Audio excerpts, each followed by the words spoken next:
કી જય। હું ગીતાબેન ગઢવી મોડ બોલું છું, મઢડાની દીકરી છું, સોનલમાના પરિવારની। અમારો વિડીયો બધા જોવો છો તો લાઈક કરજો, શેર કરજો અને જય માતાજી। અને માં સોનલ વિશે બોલું છું, બધા સાંભળજો।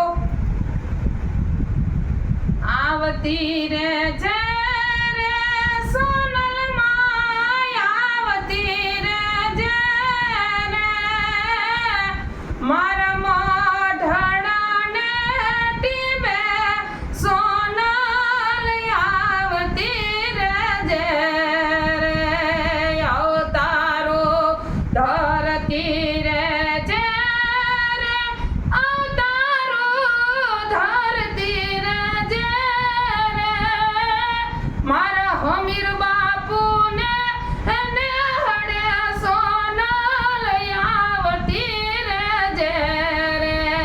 બોલો સોનલ માત કી જય।